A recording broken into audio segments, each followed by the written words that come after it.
식물을 생각하면 푸릇푸릇 그 싱그러움을 전달하는 기운이 있는 것 같아요. 봄과 더불어서 이 푸른 식물을 보면 생기를 느끼지 않습니까? 생명, 푸르름, 싱그러움. 이것이 우리가 이 자연 속에서 느끼는 것도 있지만 실내에서도 이 초록별 이런 것들이 많이 보이면 우리가 일단 시야가 시원합니다.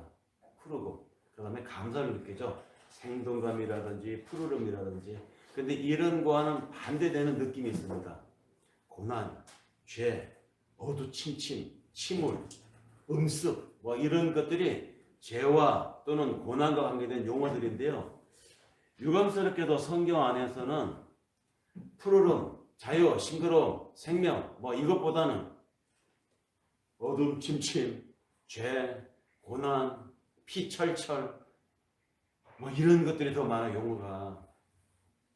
사실은 그 얘기를 하려고 성경이 쓰여졌는데 우리는 어떤 인습과 어떤 문화와 어떤 환경에 길들여져 가지고 그런 것들이 거부감이 듭니다.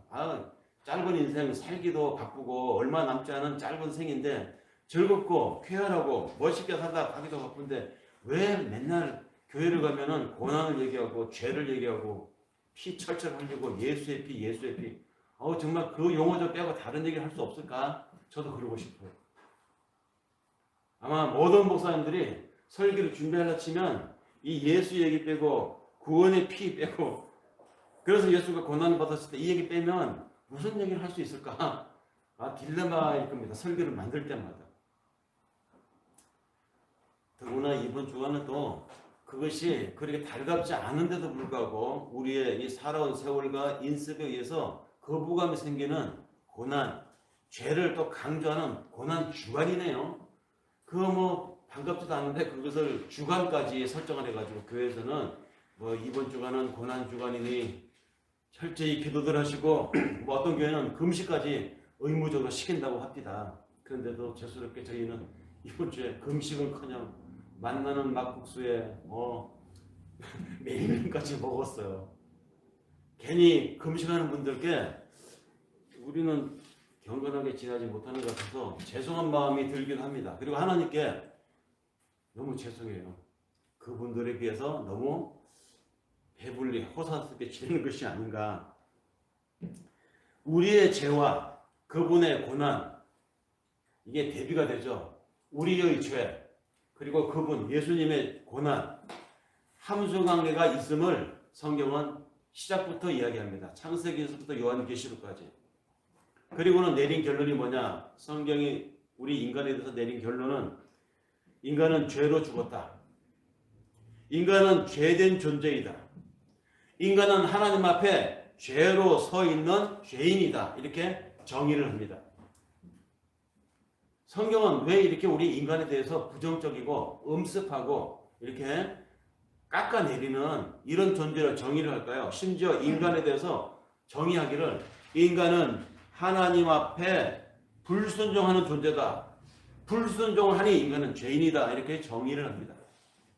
하나님이 인간을 만들어 놓았을 때 인간에게 바라는 것이 있었는데 인간이 하나님의 그 바람에 불순종을 하니 인간은 죄인이라는 것입니다.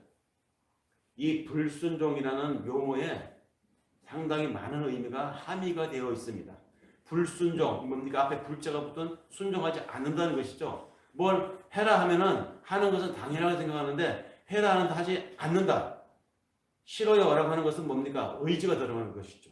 그러니까 죄는 수동적이고 정적인 것이 아닙니다. 죄는 능동적이고 적극적인 것이죠. 그래서 불순종의 앞에 불자가 이 능동적이고 적극적인 개념을 포함하고 있다는 의미입니다. 우리는 그렇게 생각을 했어요. 인간은 죄를 지을 수도 있고 또 죄를 안 지을 수도 있다. 그렇게 중간 상태로 인간은 태어난다고 생각을 했습니다. 그리고 태어났을 뿐만 아니라 앞으로도 살아가면서도 나는 죄를 지을 수도 있고 안 지을 수도 있다라고 죄에 대해서 선택권이 나한테 있다고 생각을 하고 살았습니다. 그래서 다수의 사람들이 인간은 죄를 멀리하고 선을 선택할 수도 있고 또는 선을 멀리하고 악을 선택할 수도 있다. 소위 이 뭡니까? 인간의 자유의지론이죠. 인간에는 자유의지가 있다는 것입니다. 내가 악하게 살 수도 있고 내가 선하게 살 수도 있다. 악하게 살고 선하게 살고 선택을 내가 할 수 있다고 생각을 하는 것입니다. 물론 하나님이 처음 인간을 만들었을 때 그 처음 만들어진 인간인 아담에게는 그런 의지가 있었습니다. 선하게 살 수도 있었고 악하게 살 수도 있었습니다. 자유의지가 있었다는 것이죠. 그런데 어느 순간 인간이 악에 오염된 이후부터는 그 자유의지가 상실되었습니다. 인간은 자기 자유의지로 내가 하나님 앞에 선한 삶을 살 수 있고 아니에요. 이제 그렇게 살 수가 없게 되어버렸습니다. 그래서 인간은 죄를 지을 수도 안 지을 수도 있는 자유의지적 상태로 태어나는 것이 아니라 처음부터 죄를 지을 수밖에 없는, 즉 태어날 때부터, 아니 어머니 태중에 있을 때부터 이미 하나님께 불순종하는 존재로밖에 만들어질 수 없었다는 것입니다. 이미 생내적으로, 본래적으로, 즉 본질적으로 인간은 죄의 아래에서 태어나게 되어 있다. 이것이 성경에서 정의한 인간입니다. 그렇게 태어났기 때문에 자라면서 죄의 성향이 점점 더 지쳐진다는 것이죠. 죄의 성향이 점점 더 선한 쪽보다는 악한 쪽으로 인간이 더 빨리 발달한다는 것입니다. 이상하게 아이가 태어나면요, 가르쳐주지 않았는데 어디서 욕을 배웁니다. 누가 교육시키지 않았는데도 거짓말을 하고 누가 시키지 않았는데도 자기 입에 들어가는 것에 의해서 다른 사람이 뺏는 것을 아이들이 그냥 해요. 누가 가르쳐주지 않았는데. 이기적인 것이 먼저 발달한다는 것입니다. 내가 살아야 되니까. 나 살기 위해서 다른 사람에게 피해를 주는 것을 그냥 습득이 된다는 것이죠. 그것이 내 안에서 발동이 되는 것이기도 하고 주변의 환경에 의해서 그것이 강화되기도 한다는 것입니다. 그렇게 태어났기 때문에 악의 영향력 아래서 점점점 봐야 될 것을 보지 못하고 정말로 들어야 할 것을 듣지 못하는 상태로 강화되어 간다는 것입니다. 그래서 성경 안에 보면 유난히 예수님의 이야기 속에 귀머거리 이야기, 장님 이야기, 눈먼 자들의 이야기가 많이 나오는 것입니다. 다 상징이 있다는 것이죠. 인생을 제대로 살지 못한다. 짤뚝발이 이야기가 나오죠. 정말 들어야 할 것을 듣지 못하고 달콤한 것만 찾아 보고 듣는 것. 그래서 귀머거리, 눈먼 장인 이야기가 예수님의 생명 이야기에서 그렇게 많이 나오는 거예요. 우연히 그런 병자들만 나온 게 아닙니다. 다 의도가 있고 계획이 되어 있는 묘사들입니다. 성경이 한 단락마다 빈틈이 없습니다. 하나님의 예정에 의해서, 하나님의 계획에 의해서 다 이렇게 짜임새 있게 정확하게 우리에게 메시지를 전달하고 있다는 것이죠. 고린도서 4장 3절 4절에 보면 만일 우리 복음이 가리웠으면 망하는 자들에게 가리운 것이라. 그 중에 이 세상 신이 믿지 아니하는 자들의 마음을 혼미케 하여 그리스도 영광의 복음의 광채가 비치지 못하게 하매니 그리스도는 하나님의 형상이니라. 자, 이것을 정말로 제대로 듣는 사람이 있을까요?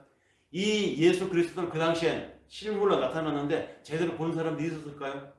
죄에 물들고 악습에 길들여진 인간들이 그 하나님의 형상을 제대로 보지 못했습니다. 봐야 할 것을 보지 못하고 들어야 할 말씀을 제대로 듣지 못했다는 것이죠.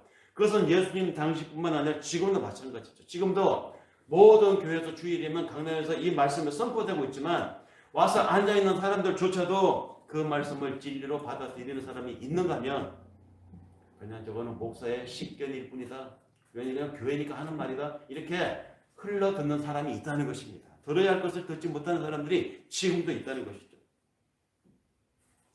오염된 인간이기 때문에 악을 의도적으로 행할 수는 있지만 선을 의도적으로 행할 수는 없는 존재가 바로 인간이 되어버렸습니다. 악은 의도적으로 할 수 있어요. 그러나 선은 의도적으로 할 수가 없다. 이것이 성경이 말하는 인간입니다. 왜 그렇게 되었을까요? 하나님 창조한 이 우주에 한 악한 정신이 있다는 것입니다. 한 악한 정신, 그 악한 정신이 인간을 지배해버렸기 때문입니다. 인간은 그 지배하는 악한 영의 종이 되어버렸습니다.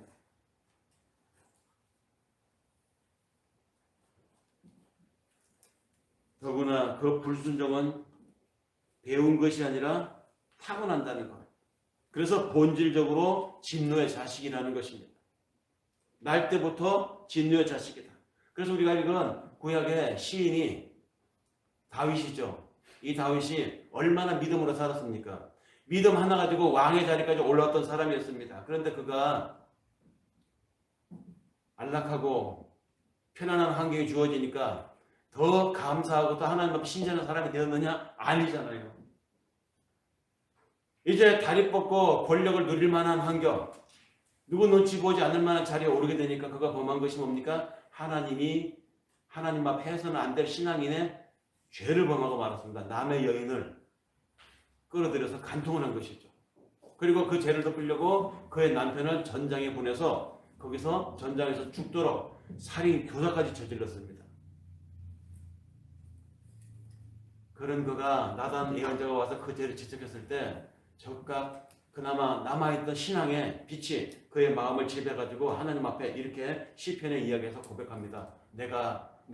나는 제대로 사는 줄 알았는데, 나는 이 정도 하면 하나님 앞에 인정받고 이만하면 신앙으로 이제 하나님 앞에 완전히 된 줄 알았는데, 알고 봤더니 내 어머니가 나를 뱃속에 배었을 때부터 인간이라고 하는 존재 자체가 죄 중에서 어쩔 수 없는 존재구나. 이 얘기를 좀 노래를 한 것입니다.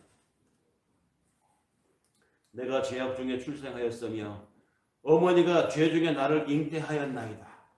자신의 죄에 대한 어쩔 수 없는 인간의 한계를 이렇게 고백을 하고 있습니다. 날 때부터 죄 중에도 출생하였다. 그래서 같은 심정으로 사도 바울이 인간을 바라보는 그의 마음을 우리가 함께 읽은 로마서에 표현하고 있습니다. 로마서 7장 18절에서 바울이 얘기했죠. 내 속에 곧 내 육신에 선한 것이 거하지 아니하는 줄을 아는데 내가 원하기로는 나한테 있지만 선을 행하는 것이 나한테는 없더라.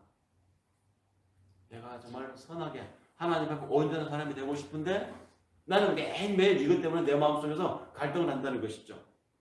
내가 선을 행하는 게 별로 없다는 것입니다. 성경은 모든 인간이 죄 중에서 태어나서 선을 행할 수 없는 상태로 태어난다. 이렇게 못 받고 있습니다. 로마서 5장 12절에 보니까 한 사람으로 말미암아 죄가 세상에 들어오고 그 죄로 말미암아 사망이 왔는데 이와 같이 모든 사람이 죄를 지었으므로 사망이 모든 사람에게 이르렀느니라. 사도 바울이 이렇게 고백을 합니다. 한 사람으로 죄가 세상에 들어왔고 그 후예들이 예외 없이 죄인으로 태어났다는 사도 바울의 이 관점은 내가 어머니의 태중에 있을 때부터 죄로 태어났나이다. 이렇게 고백하는 다윗의 고백과 같은 고백입니다. 인간을 바로 제대로 본 것이죠.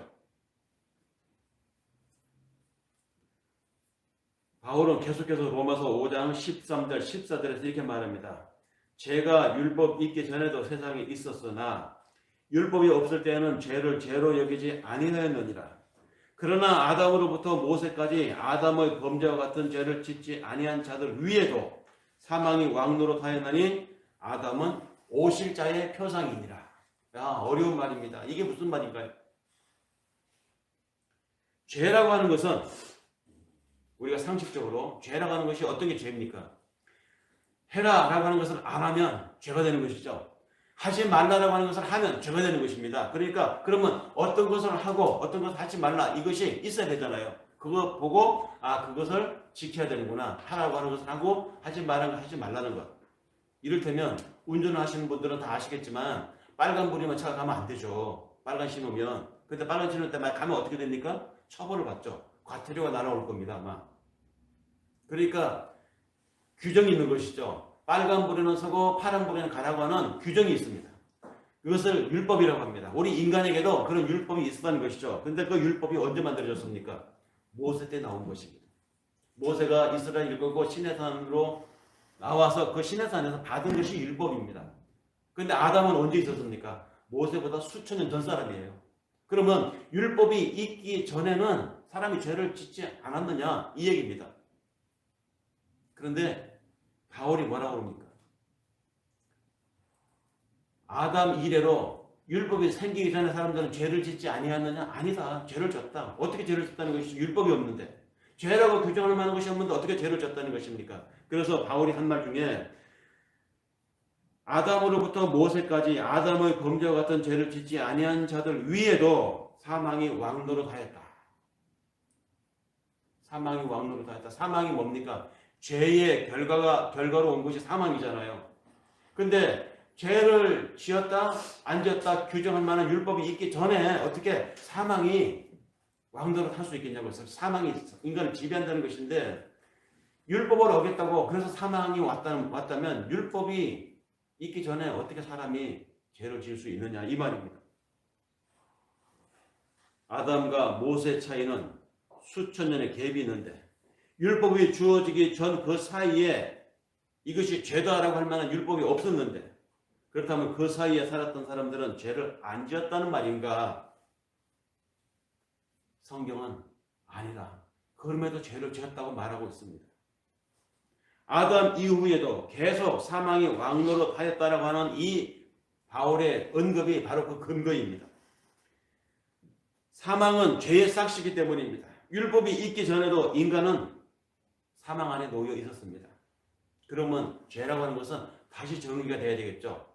사람들은 실정법, 형법에서 말하는 것, 민법에서 말하는 것, 또는 행정법에서 말하는 것 이런 인류 모두가 다 공통적으로 국가라고 하는 것이 생기고 그 국가의 질서를 반하는 것을 다 죄라고 쭉 명시해놨습니다. 근데 성경에서 말하는 데는 그거 아니에요. 그 실정법에서 말하는 죄가 아닙니다. 성경에서 말하는 죄는 다른 죄입니다.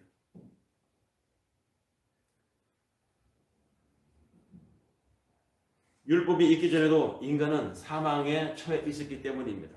실례로 어린아이가 태어났습니다. 영아가 태어났는데 얼마 안 돼서 죽었습니다. 이 아이가 지옥 갔을까요? 천국 갔을까요? 성경은 모든 인간은 태어날 때부터 죄인이라고 하니까 죄진 상태로 간 것이죠. 그럼 지옥을 갔겠죠. 너무 억울하지 않습니까? 영아가 무슨 판단을 해가지고 죄의 의지가 있어서 죄를 지을 기회도 없었고 죄를 인식도 못했는데 원죄로 죄의 싹스로 죽었기 때문에 바울의 견해에 의하면 그 아이도 지옥 갔다는 것입니다. 로마서 5장 계속해서 18절 19절에 보니까 한 범죄로 많은 사람이 정죄에 이른 것 같이 의로운 한 행동으로 말미암아 많은 사람들이 의롭다 하심을 받아 생명에 이르렀느니라. 사망이 아니고 생명에 이르렀다고 합니다. 한 사람의 순종치 아니함으로 많은 사람들이 죄인 된 것처럼 한 사람의 순종으로 많은 사람들이 의인이 되어 생명에 이르렀다. 아까 아담은 오실자의 표상이라고 그랬죠. 이 얘기를 하는 것입니다. 아담은 인간의 시원자로 처음 인간으로 하나님 앞에 모든 인간을 죄인으로 만든 장본인인가 하면 그 아담의 원죄를 씻어낸 자가 바로 오실자 표상으로서 오신 자 예수 그리스도를 얘기하는 것이죠. 그래서 아담으로 모든 사람이 죄인이 이르렀고 또 한 사람의 순종으로 모든 사람이 생명에 이르렀다. 아담과 예수를 대비시켜서 사도 바울이 해석을 한 것입니다. 이렇게 성경은 원죄 문제를 정확하게 짚고 있습니다. 우리는 그렇게 본질상 진노의 자녀라고 하는 것이 성경의 인간관이고 우리도 그렇게 믿습니다. 이것을 인간으로서는 믿고 싶지 않아요. 불쾌해요. 아니 내가 무슨 살인죄를 졌나 간음죄를 졌나 누구 돈을 훔쳤나 그런 적 없는데 나를 인간이래 나보고 죄인이래 어떤 인간이 그걸 좋아하겠습니까? 저도 같은 인간으로서 그런 표현 별로 좋아하지 않아요. 그런데 살아보니까 사람이 무섭더라고요. 선하게 나는 대했는데 나중에 돌아오는 결과가 나의 선의와는 반대로 오히려 내가 이용을 당했다든지 내가 그 사람의 바지 역할을 해줄 것 같은 나중에 내 입지가 확인됐을 때 정말로 사람이 무서워요. 귀신이 무서운 게 아니야. 마귀가 무서운 게 아닙니다. 사람이 무서워요. 그렇게 살아보니까 인간관계에서 사람을 어디까지 신뢰할 수 있을까 회의가 됩니다. 그러면 그 사람들에 대해서 내가 이런 생각을 갖는데 그러면 나를 대하는 다른 사람은 또 어떨까요? 그 사람들도 역시 마찬가지일 것입니다. 사람에 대해서 어디까지 믿을 수 있을까? 아마 마찬가지일 겁니다. 그러니까 관계의 경험상 인간은 태어날 때부터 죄인에게 맞더라는 것이죠. 그리고 나 자신에 대해서 하루 일과를 마치고 스스로 성찰해보면 인간은 죄인에게 맞아요. 하나님 앞에 고개 쳐들고 나 오늘 잘했습니다. 또 합니다. 하나님 이 정도면 당신의 아들, 당신의 자녀라고 할 만하지 않습니까? 할 수 있는 날이 없어요. 매일 매 순간 기도원 올라가서 기도를 이제 하잖아요.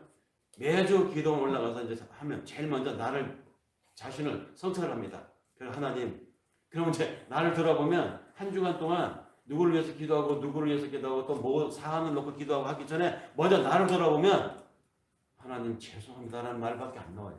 게을러서 할 거 다 하지 못해서 또 누구에 대해서 그런 마음을 가지면 안 되는데 서운한 마음을 가졌던 거, 옹졸했던 거. 인간은 죄인인 것이 맞습니다. 그것은 관계에서의 경험에서도 그렇고 내 자신을 성찰해봐도 그렇습니다. 그러면 그런 성찰에서 그 관계에서 성경이 말한 인간은 죄인이라는 말이 어찌 그렇게 공감이 가고 확신이 가는지 저는 그게 동의합니다. 그런데요, 심리학에서는 어떻게 말합니까? 인간의 정신을 내다보고 인간의 마음을 관찰한다고 하는 심리학, 그 심리학에서는 다르게 말합니다. 그 심리학에서는 인간은 본래 선하고 그리고 가능성이 많은 존재라고 인간을 일단 상정을 합니다. 다만 인간이 악한 것은 좋은 환경에서 자라지 못했기 때문이고 선한 본을 보지 못했기 때문이라고 말합니다. 그래서 인간은 본래 선하고 가능성이 있는 존재이니 인간을 좋은 환경에서 훈련시키고 또 좋은 본을 보이면 거기에 선한 인간이 나올 수 있다. 선한 인간의 삶의 세상이 가능하다. 이렇게 봅니다. 그래서 학교에서 체벌이 없어졌잖아요. 아이를 꼬추로라도 때리지 말라고 합니다. 인권에 대한 시선, 인권에 대한 이 관점을 많이 끌어올린 좋은 발전입니다. 그런데요, 성경은 그렇게 말하지 않아요. 성경은 아이가 잘못하면 체벌을 가해서라도 그 잘못된 것을 교정하라고 말합니다. 왜 성경은 그렇게 말할까요? 인간은 태어날 때부터 죄 중에 태어난다고 단정했기 때문입니다. 그리고 실제로 저희가 아이들을 키워본 우리 경험에서는 체벌이 무서워서라도 다시는 그런 오류적 행동을 하지 못하도록 하는 것이 더 적절할 때가 많더라고요. 경험에. 부모가 감정을 가지고 체벌하면은 그건 폭력이 되겠죠. 그런데 교육적인 목적을 가지고 적절한 수위의 체벌은 성경이 권장하는 바입니다. 너무너무 아이들을 입장에서 학생권, 인권 하다가 보니까 지금은 학교 선생님들 너무너무 힘들대요. 어떻게 뭐 제재를 가할 방법이 없대요. 말로 할 수가 없대요. 그러니까 교권이 무너지고 선생님들이 너무너무 힘든 세상이 되지 않나 싶습니다. 이게 적당한 조화가 필요합니다. 인간은 죄 중에서 태어났다고 보는 성경의 관점과는 달리 이 정신 분석학의 아버지라고 하는 오늘날 심리학의 원조라고 하는 프로이드 같은 사람은 신앙에 대해서 굉장히 불가지론자였습니다. 그의 아버지가 목사였는데도 불구하고 이 프로이드는 전혀 아버지의 신앙 노선과는 다른 판으로 간 것이죠. 아마도 아버지가 성직자이기 때문에 너무 억압적인 교조적인 생활 관습들을 아이에게 강요하지 않았나 싶어요. 그래서 거기에서 튀는 반응이 프로이드가 정 반기독교적인 방향으로 나가지 않았나 싶습니다. 이 프로이드는 불가지론자로 평생을 살다가 영혼의 고향을 찾지 못하고 방황하면서 우울증에 시달리다가 결국은 간 사람이죠. 이 사람은 이런 신념을 가지고 있었습니다. 사람은 좋은 환경과 좋은 여건을 만들어주면 그리고 좋은 본을 보여주면 가능성 있는 인간이 된다. 그리고 선한 인간이 된다. 이렇게 믿었습니다. 그렇게 믿고 가르쳤습니다. 그의 영향을 받아서 지금도 인간을 바라보는 관점이 프로이드의 영향이 만만찮아요. 굉장히 많은 사람들이 이 영향으로 인간을 선하고 가능성 있는 존재로 보고 있습니다. 특히 교육학에서. 그런데 정말로 좋은 환경에서 멋있는 이 세상을 보여주면서 선한 본을 보이는 그 환경에서 자라면 사람은 선한 사람이 될까요? 정말 그럴까요?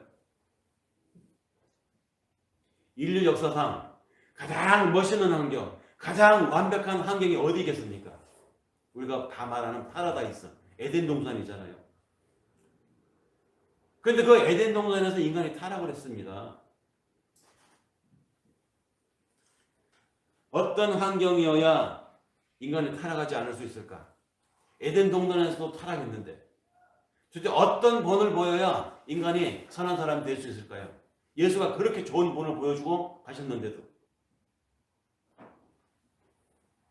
인간 속에 있는 하나님처럼 되고 싶어하는 그 마음이 있죠. 내가 신이 되고 싶어하는 마음, 나도 신이다라고 하는 그 사고가 인간의 불순종을 만들어냈습니다. 불순종이라는 말은 순종할 대상을 인정하지 않는 것을 불순종이라고 합니다. 우리는 피조물인데 피조물이 창조자를 인정하지 않는 거예요. 창조자가 세상을 창조하시고 그 가운데 정점에 인간을 놓고 그 인간에게 이 창조 질서를 흐트리지 않는 관리권을 맡겼는데 이 인간이 자신을 창조한 창조자의 질서를 인정하지 않는 것입니다. 순종하지 않는 거예요. 이것을 불순종이라고 합니다.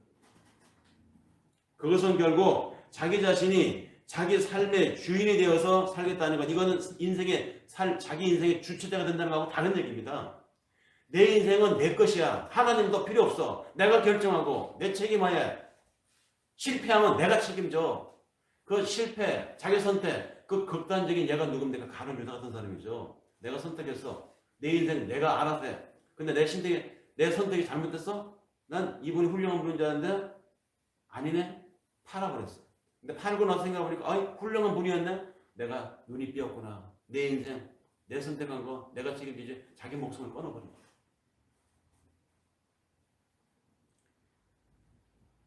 자기 위에 절대자가 있다는 걸 인정하지 않는 것을 불순종의 삶이라고 합니다. 우리는 다 하나님 아래 살아가는 존재인데 그 하나님의 명령과 하나님의 질서에 순종하지 않는 것, 바로 그것이 인간 아담이 저지른 첫 번째 죄였습니다. 그것이 바로 죄라는 것입니다. 그것이 우리 속에 죄 중에 타고난다고 하는 본질상 진노의 자녀라고 하는 표적들입니다.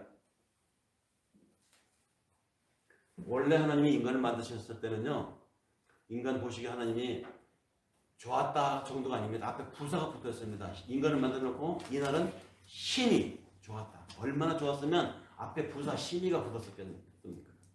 다른 날도 만드시고 다 좋았지만 인간을 만드시고는 신이 좋았더라. 이렇게 표현을 했습니다.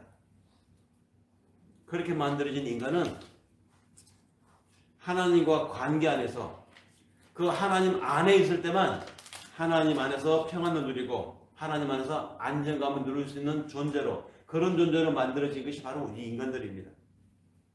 그렇기 때문에 그 하나님과의 관계가, 그 창조자와의 관계가 끊어져 버리게 되면 인간은 어떻게 되는가?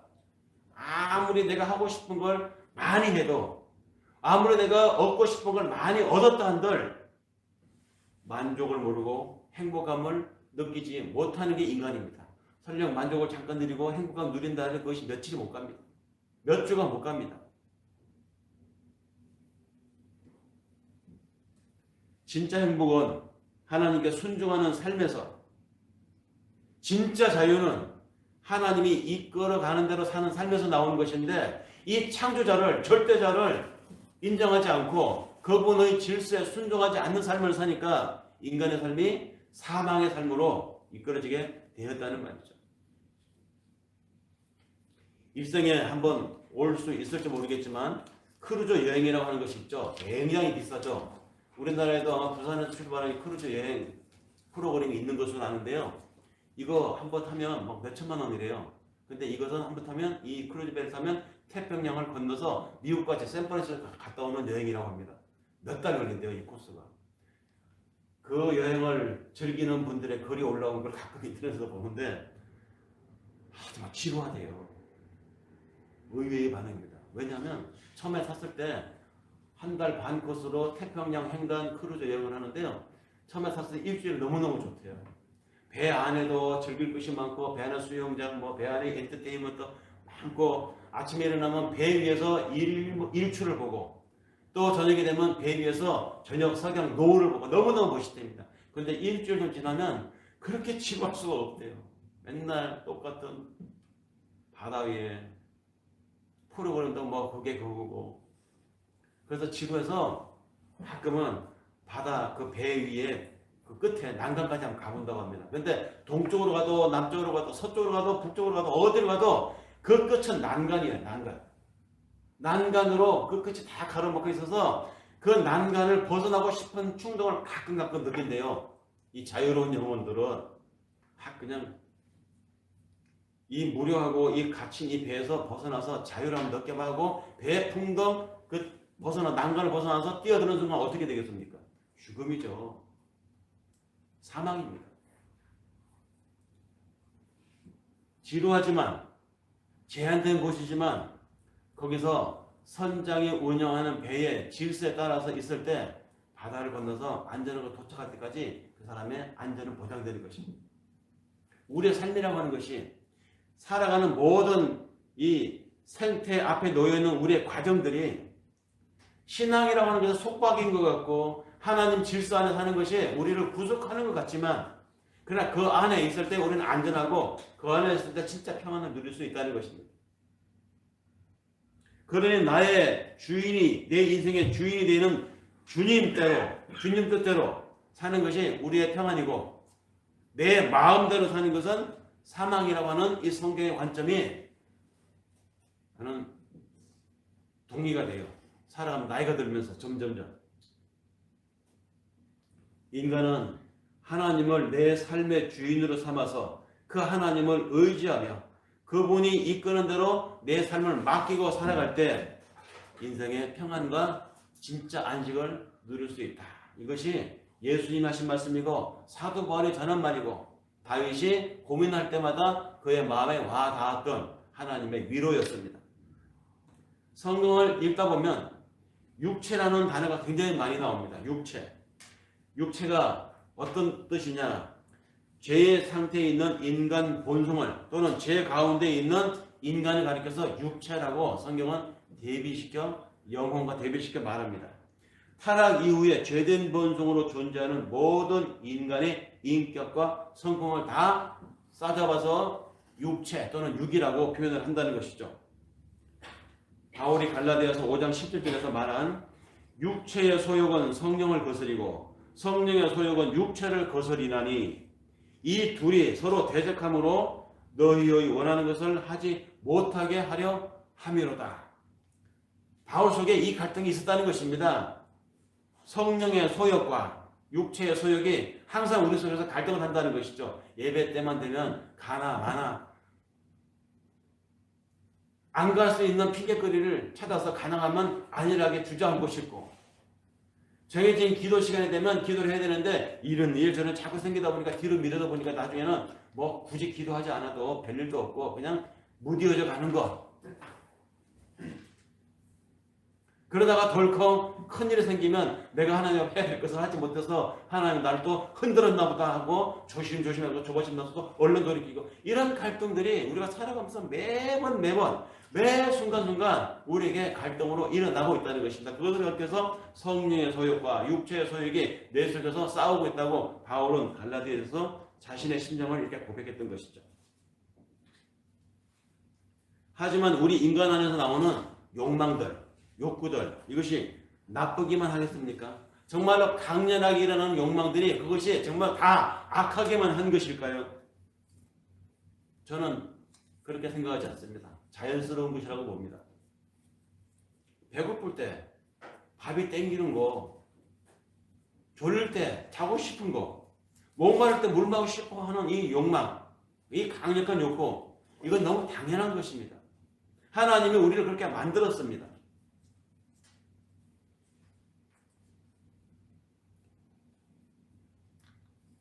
배고플 때 맛있게 먹는 그 식사, 그 맛있음, 이건 하나님이 우리에게 허락하신 즐거움이고 쾌락입니다. 하나님이 우리를 배고플 때 그렇게 맛있게 먹으라고, 목마를 때 벌컥벌컥 시원한 생수를 마시는 그 즐거움을 우리에게 주신 선물이에요. 우리 그렇게 만들었습니다. 그런 욕구, 그런 욕망, 그것이 왜 나쁘겠습니까? 근데 왜 그것을 욕망, 죄라는 것과 비교해서 어디까지가 죄고 어디까지가 자연스러운 욕망인가? 지나치면 죄라는 것이죠. 다시 말해서 자연스러운 욕망을 넘어선 과도한 욕망, 과욕이라고 하죠. 과욕이 바로 죄라는 것입니다. 언제부터 인간은 이 과욕을 부리게 되었을까요? 타락 이후부터입니다. 타락 이후부터 인간의 자연스러운 욕구는 절대 되지 않는 욕망, 과욕으로 변질되기 시작했습니다. 자신을 위해서 채우고 싶어하고 자신을 위해서 끝없이 쌓아 놓으려고 하는 것이 바로 인간이 되어버리고 말았다는 것이죠. 지금도 자연 생태계의 다른 생물들은 과욕을 부리지 않습니다. 사자가 먹이를 위해서 사냥할 때 그 포효하는 거 달려가는 거 보세요. 얼마나 빠르고 얼마나 힘이 셉니까? 그런데 사슴 한 마리를 안게 잡으면 그 사슴 한 마리를 그날 먹을 양식으로 배가 채워지고 나면요. 배가 부러지면 그날 양식이 해결되면 자기 옆에 양떼가 사슴떼가 그냥 지나가도 잡지 않아요. 사자는 그냥 자연 구경하듯이 이렇게 보고 있습니다. 평화스럽게. 배부른 사자는 절대 내일 먹을 것, 1년 뒤에 먹을 것을 염려해서 막 잡아서 쌓아놓지 않습니다. 그 사자뿐만 아니라 자연 생태계 다 그래요. 근데 인간만 유독 내일 먹을 것뿐만 아니라 1년 뒤에 먹을 것, 10년 뒤에 먹을 것 그래서 걱정을 해가지고 자기뿐만 아니라 자기 자손들까지 먹고 살 것을 걱정을 해가지고 쌓아놓고 축적을 합니다.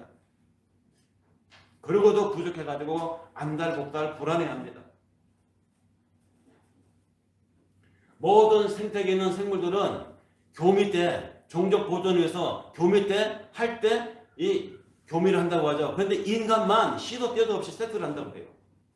돈이 있고 환경만 주어지면 여자를 사고 매음꾼에 가고 매춘을 하고 이 여자 저 여자 찾아다니면서 자기의 이 성욕을 막 해소하는 것이 인간만 그렇다고 합니다. 다른 동물은 안 그런데 인간만 시도 때도 없이 24시간 언제든지 성욕을 풀으려고 하는 존재라는 것이죠. 왜? 과욕을 부리는 존재로 변질되어 버리기 때문입니다.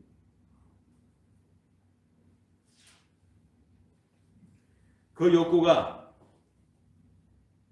적당한 욕망을 넘어서서 과욕을 부려서 나오는 것이기 때문에 그 욕망이 모두가 다 죄가 되었다는 것입니다. 그래서 사도 바울이 로마서 7장 7절에서 이렇게 말을 합니다. 그런데 우리가 무슨 말을 할까? 율법이 죄가 되겠느냐? 그럴 수 없느니라. 율법으로 말미암지 않고는 내가 죄가 무엇인지 알지 못하였으니 곧 율법이 탐내지 말라 아니할 때라면 내가 탐심을 알지 못하였으리라. 당연히 자연스러운 욕구가 탐심이 되더니 그 탐심이 죄가 되었다. 이 얘기를 사도 바울이 지금 하고 있습니다. 우리가 자식을 얻은 기쁨 감사하죠. 이 기쁨 하나님 앞에 감사할 일입니다. 그런 쾌락, 그 즐거움 하나님이 우리 인생에 준 선물입니다. 맛있는 맛집을 찾아가서 맛있는 걸 먹고 이 맛있는 걸 먹은 이 즐거움 하나님 준 자연스러운 우리의 즐거움이에요. 선물이에요. 그 죄가 아닙니다. 다만 절제되지 못함에 이르게 되면 바로 그것이 죄라는 것이죠. 우리 인간은 그것을 절제할 수 있느냐? 절제할 수 있는 존재가 이미 못 된다는 것입니다. 지나쳐서 하나님을 잊게 되고 지나쳐서 자기 쾌락과 자기 행복과 자기 즐거움만 추구하는 존재가 되어버렸다는 것이죠. 그래서 기머리가 되고 장님이 되고 그래서 그 인생이 사망에 이르는 존재가 되고 말았다. 이것이 성경에서 말하는 인간관입니다. 바울은 이 먹음이 인간이 존재하기 위해서 필요한 것인데 어느 순간부터 그 먹는 것이 인생의 목적이 되어버린 인간 세계를 한탄했습니다. 바울 자신도 인간이기 때문에 어쩌다가 인간이 인생이 이렇게 뒤바뀌어 버렸느냐. 먹기 위해서 인생을 걸고 달리는 사람들을 봅니다. 더 많이 먹기 위해서 다른 사람의 것을 속이고 탈취하는 것을 봅니다. 더 큰 쾌락을 위해서 범죄를 일삼기도 합니다. 그 욕심과 그 쾌락이 인간의 인생을 끌고 가버립니다. 마약 같은 경우에는 통증에 시달리는 환자에게 얼마나 필요합니까? 근데 그 마약을 인간이 쾌락으로 쓴다는 것이죠. 음악이 얼마나 아름답고 하나님께 우리의 심정을 정서를 표현하는데 아름다운 도구들입니까? 그런데 이 음악을 타락, 퇴폐를 조장하는 것을 되면 그것은 흉기가 되는 것입니다. 모든 것이 그렇습니다. 지나치고 그것으로 인해서 하나님의 질서를 잊어버리게 만들고 그것으로 인해서 하나님을 향한 창조를 향한 우리의 순종적인 삶을 흔들어 놓는다고 하면 그건 죄라는 것입니다. 그 근본은 아담으로부터 시작되었다는 것이죠.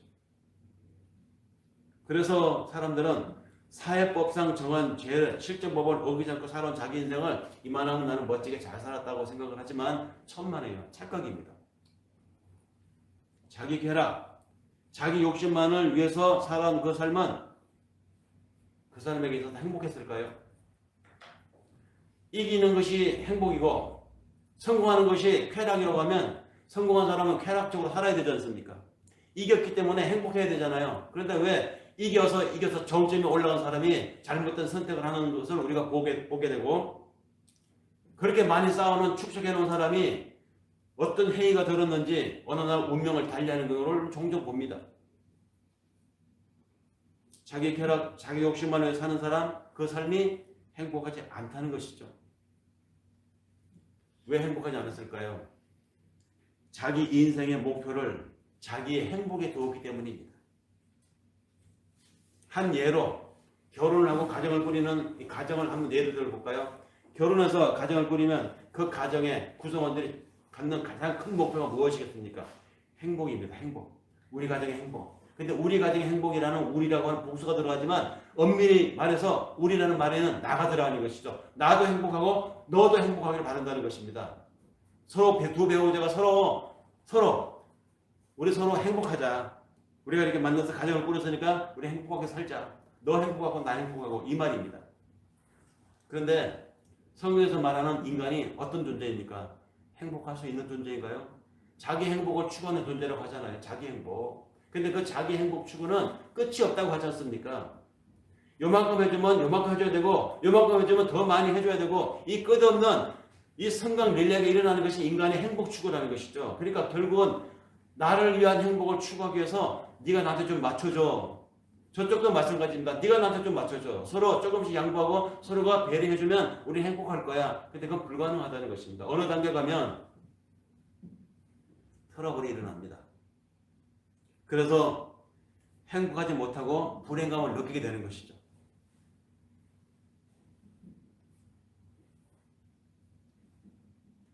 왜 사느냐? 왜 결혼하느냐? 왜 가정을 꾸리느냐? 왜 그 일을 하느냐? 이런 걸 토탈해서 우리의 삶이라고 합니다. 우리의 삶은 우리 삶의 목표는 그럼 어디에 두어야 되는가? 행복이 아닙니다. 삶의 목표는 행복이 아니라 하나님의 명령에 대한 책임과 하나님의 명령에 대한 순종이 목표여야 한다는 것이죠. 우리의 삶은 이 땅의 행복이 목표가 아니라 그 거룩한 자로 만들어져 가는 것에 있어야 합니다. 그 하나님의 명령에 대한 순종과 책임을 인생에서 세워나가는 것, 이것이 우리의 삶의 목표가 되어야 한다는 것입니다. 그래서 이것을 다시 가정에 예를 들면 남편은 예수의 역할을 하고 아내는 교회의 역할을 하며 그 둘 사이에서 태어나는 아이는 그야말로 그로 인한 언약의 후손이라고 하는 하나님의 이 질서, 하나님의 이 약속이라고 하는 이 컨셉에 맞춰서 우리가 하나님의 순종하고 그 순종하는 책임으로 사는 것을 인생의 목표로 삼아야 한다는 것입니다. 그래서 이 과정을 통해서 하나님은 우리에게 원하는 것이 뭔가? 우리에게 무엇을 주시는가? 이 땅에서 천국을 배우고 이 땅에서 천국을 경험하라고 이렇게 명령을 하시는 것입니다. 그리고 그 명령에 우리는 책임적으로 순종하는 것, 이것이 신앙생활입니다. 왜 교회를 다니는 사람이 배우자를 선택할 때 가능하면 아니라 반드시 같은 믿음을 가진 사람을 선택하라고 하는 이유가 거기에 있습니다. 이게 안 맞으면 사는 동안에 싸우면 어디서 공통점을 찾아서 답을 찾겠습니까? 양해를 구하겠습니까? 같이 기도하겠습니까? 사람은 자기 행복을 추구하는 존재이기 때문에 그 추구하는 행복은 끝이 없기 때문에 그래서 하나님의 질서와 하나님의 순종 거기에 대한 책임으로 살아가는 것을 마땅히 인생의 목적으로 삼아야 한다는 것입니다. 근데 사람들은 화려한 걸 좋아하고 사람들은 눈에 보이는 걸 좋아하고 모든 인생들이 당장 내 눈앞에서 힘 있는 것을 원합니다. 그리고 그것을 행복이라고 생각하고 그것 쟁취한 것을 성공이라고 생각을 합니다. 2000년 전에 예수님이 왔을 때 이스라엘이 범한 잘못이 무엇입니까? 나귀새끼 타고 오는 예수를 보고 이게 겨우 저게 우리의 메시아란 말인가? 있을 수 없는 일이야. 바로 그것이 이스라엘의 망조였습니다. 오늘도 마찬가지입니다. 우리 인생을 바라보시는 하나님의 관점은 우리 인생을 향하신 하나님의 목적은 나로 하여금 완벽한 가정을 이루고 또 나로 하여금 하는 일에서 성공을 이루어서 이 땅에서 잘 먹고 잘 살고 모든 사람 앞에 떵떵거리고 살다 오는 것은 목적이 있지 않습니다. 그 만남을 통해서 그 과정을 통해서 천국을 배우고 천국 백성의 자질을 키우고 오라는 것입니다. 모든 인간은 본질상 진노의 자녀들이었습니다. 그런 진노의 자녀의 신분으로 살고 있었던 우리에게 세례 요한이 2000년 전에 와서 외쳤죠. 회개하라고 외쳤습니다. 요한복음 3장 36절에 보니까 아들을 믿는 자는 영생이 있고 아들을 순종치 아니하는 자는 영생을 보지 못하고 도리어 하나님의 진노가 그 위에 머물러 있느니라. 왜 사는지, 왜 교회를 다니는지, 왜 신앙을 가져야 하는지에 대한 분명한 이유를 세례 요한이 여기서 지금 얘기하고 있습니다. 세례 요한이. 사망이 그 위에 머물러 있느니라. 이 삶이 어떤 삶입니까? 지옥의 삶이죠. 사람들은 죽어서 가는 것이 죽어서 죄인들이 가는 것이 지옥이라고 생각을 하지만 사실은 이 지옥은 우리가 죽어서 가는 그 세계일 뿐만 아니라 살아서 이 땅에서도 경험할 수 있습니다. 이기적인 욕심을 따라서 자기 행복만 추구하며 살아가는 그러한 질식할 것 같던 사회 속에 살아가고 있는 이 우리의 삶이 지옥이죠. 어쩌면 이기적으로 행하는 나 때문에 다른 상대가 지옥일 수 있습니다. 그런 지옥 상태를 살아가고 있는 모든 사람들은 다 각자가 행복할 수 없고 만족할 수 없는 상태에 이르렀습니다. 그런 상태를 지금 지옥이라고 생각지도 못하고 그것이 가장 좋은 것이라고 살아가고 있는 것이죠. 왜? 길들여졌으니까. 쇠뇌되었으니까. 그럼에도 계속 그 욕심을 따라서 불안하게 살아가고 있는 매일매일의 삶이 어쩌면 지옥을 경험하고 있다고 해도 과언이 아닙니다. 하나님이 우리를 이런 곳에 지금 놔두고 계십니다. 하나님이 나를 그러한 삶에 살도록 방치하고 계세요. 왜 놔두실까? 왜 나를 여기 이렇게 두실까? 더 멋진 환경, 파라다이스, 더 좋은 사람들만 사는 곳에 나를 옮겨 놓으시면 내가 축복받은 걸 확인할 텐데 왜 나를 이 땅에 이런 곳에 이렇게 두시지? 아니면 빨리 나를 죽여서 데려가시든지. 근데 왜 놔두실까요? 그 지옥 같은 이기적인 인간들 속에 나를 살게 하신 것은 나로 하여금 이 인간이 어떤 존재였는지를 잊지 말라고. 네가 지금 하나님의 자녀라고 해서 이미 천국 사람 된 것 같지? 그래, 천국 사람 된 건 맞아. 그런데 이 땅에서 이전에 너의 실체가 무엇이었는지 잊지 말라고. 그래서 두시는 겁니다. 실감하라고. 우리의 죄, 그리고 그분의 고난, 이 땅에서 그것을 경험하라는 것입니다. 그리고 당신께서 그 죄와 싸워서 이겼습니다.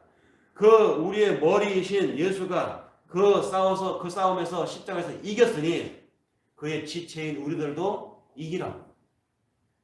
그 본체인 예수의 삶에 동참하라고 우리 이 땅에 두는 것입니다.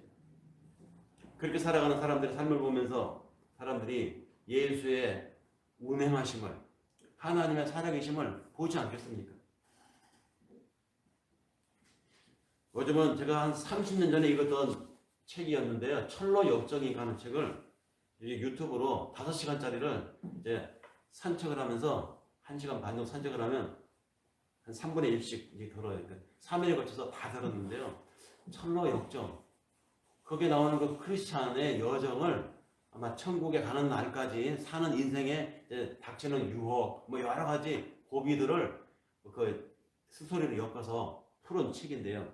존 버년이라고 작가 그 책을 쓸 그 당시는 청교도 시대였겠죠. 근데 거기서 언급되는 이야기들이 우리가 살아가면서 매 순간에 부딪히는 이 갈등 고민의 그대로 복사판이에요. 사실 틀린 게 하나도 없더라고요.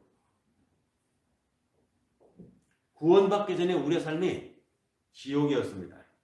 그 지옥에서 우리는 신자로 선택을 받은 우리가 바로 구원을 받은 것이죠. 그 지옥에서 우리는 선별받아 따로 나온 에클레시아들입니다. 구별됐다는 말이 에클레시아잖아요. 그게 교회잖아요. 에클레시아.